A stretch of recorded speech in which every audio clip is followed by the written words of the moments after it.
Okay, it's been a while since I've been doing preview videos, and the plane's been out for 3 months, but you know that we're working on patch 1.1, and I'm going to start previewing some of its features. It's still a while off, but today I want to talk about the enhanced ground proximity warning system.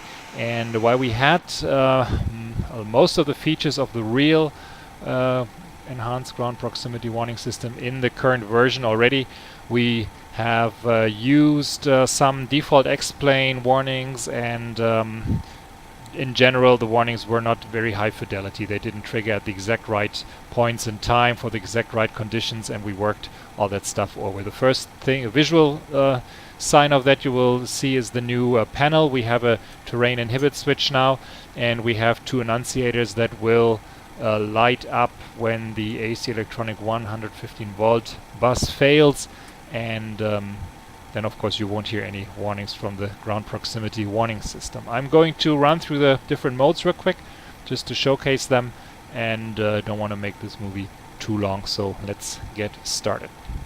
Okay, the first mode I want to show you is the mode 1, excessive descent rate. It's very straightforward. All modes, let me tune a different frequency here so we don't get the glide slope thing.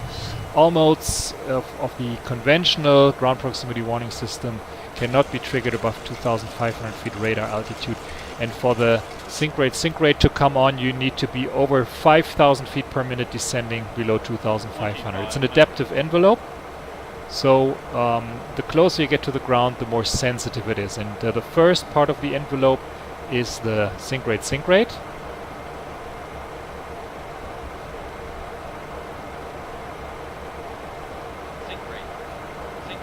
Here you go. And then the second envelope is the pull up, and when you get that, you of course should pull up and reduce your rate of descent. Mode 2 is called excessive terrain closure rate, and to demonstrate it I need to disable the enhanced ground proximity warning system because it would trigger before this one does. Now watch the radar altitude. The plane measures the rate that the ground below is approaching the airplane and tries to figure out what kind of mountain is ahead. And when it deems that there is a mountain ahead coming up too fast, or the ground is coming up too fast to the airplane from below, you will get the terrain.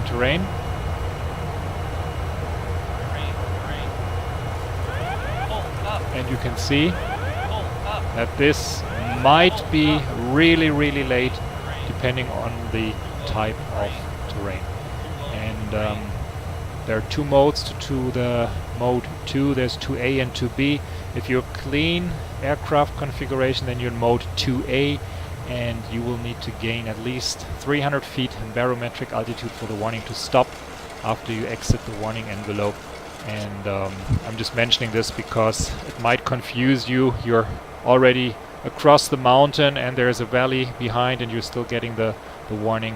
Well, you need to climb 300 feet barometric altitude to get the warning to cease. Okay, mode 3 is called altitude loss after takeoff or go around, and it does exactly what the description says. If you lose altitude during the initial part of your climb out, after a takeoff or a go around, you will get a warning. And I will demonstrate that taking off. And now I'm Stupid pilot, reducing thrust, not paying attention. Don't sink. Don't sink. Don't sink. Don't sink. Don't sink. Don't sink. And the don't sink warning is valid until 1,333 feet radar altitude. Okay, mode 4A is called unsafe terrain clearance with landing gear not down. I will demonstrate that real quick. Here we go descending at 210 knots. We simply forgot to put the landing gear down, and I'm over the Lake Chiemsee to give us some nice smooth terrain underneath. Of course you'll hear the gear warning. That's a conventional warning. Cancel that one. And If you're over 190 knots, you will hear too low terrain. And once you slow below 190 knots and are below 500 feet radar altitude, you need to get some flaps out to trigger the warning.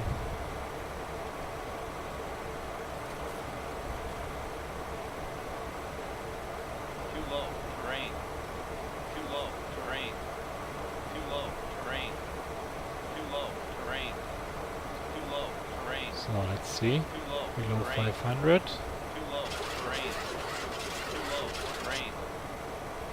And now slowing below 190 knots.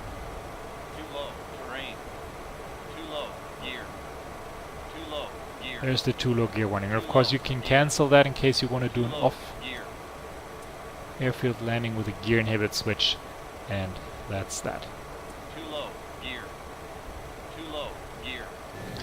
Now here's mode 4B. It's called unsafe terrain clearance with flaps not in landing position. I'm at flaps 15 and I'm pretending that I forgot to extend them to 30 or 40, and actually the mode triggers if they're 15 or less, but during a single engine landing, if you forget to put the flap inhibit switch to inhibit, then you will get this warning, and it's triggers below 159 knots and being below 245 feet radar altitude. And if you're faster than that, just like with the 4A mode, you would hear the too low terrain warning. So let's see if we get the too low flaps here, below 245 feet radar altitude.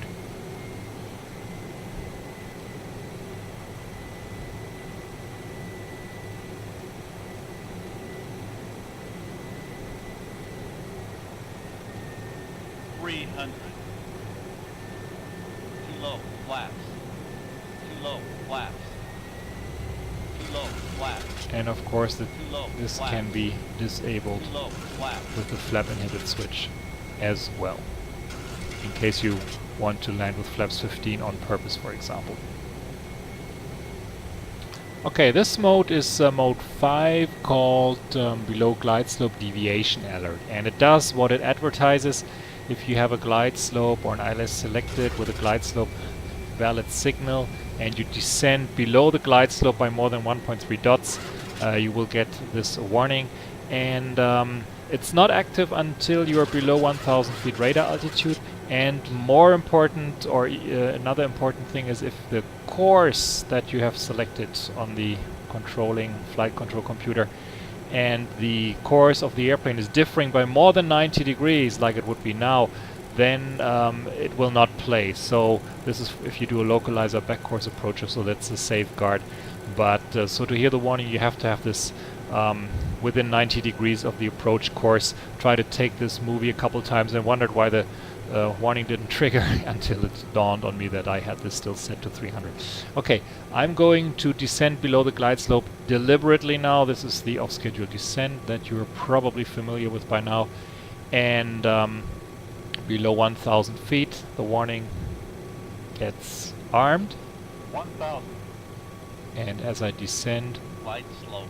I get the below glide slope warning. And the lower you get to the ground and the further you're away from the glide slope, the more urgent the warning becomes, Glide slope. both in volume Glide and slope. in frequency. I'll demonstrate that by Glide flying really slope. close to the ground.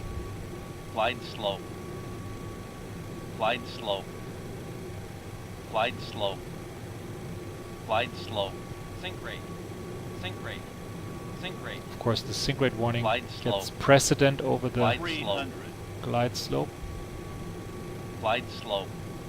Glide slope. Glide slope. Minimum. Glide slope. Glide slope. And if you're doing Glide this on slope. purpose, Glide maybe slope. during a Glide circling slope. approach or Glide something slope. like that, Glide then you can slope. cancel the Glide warning slope. by pushing Glide the slope. below glide slope light, Glide slope. and then it's gone. Until you climb over 3000 feet again or below 30 feet again, then it gets rearmed and would trigger again. Okay, mode 6 is all these advisory callouts. And you know, when you pass an altitude like 1000 or 400 or so. And there's one thing I want to show you that we added. We've had these before. When you pass 500 feet on an ILS approach, you will not get a 500 feet call out. This is just like in the real airplane when the plane senses that you have selected an ILS receiver. You will just pass 500 feet, nothing will happen. But if you don't, then you would get it. I'll show you real quick. Passing 500, nothing happens, and the first call out you get is 400. 400. So let's go back, and I'm just going to scoot myself up 200 feet again and back just a tiny bit, and let's do this again. And this time I will tune away the frequency. Oops, I just missed it. Okay, let's just go over 500 again, just to show you. If you're on a non-precision approach and you're descending, this is called an awareness call out. Here we go.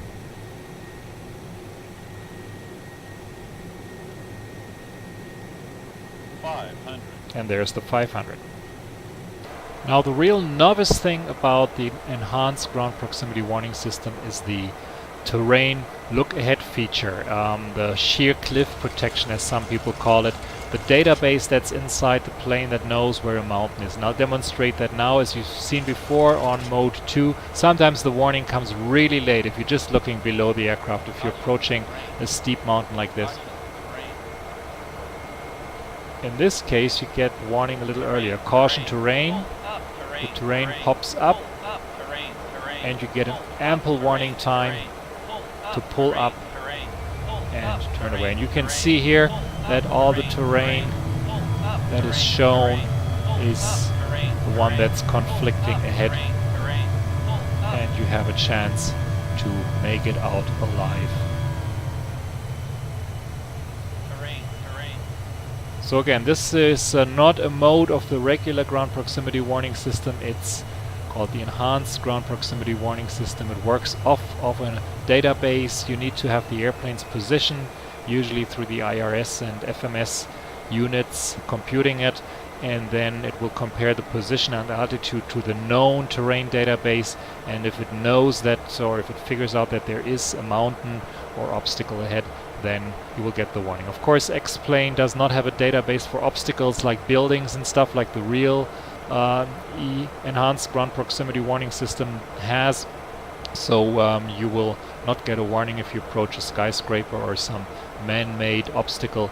But we are pulling the terrain database ahead of the aircraft and give you a warning for that, as you just saw.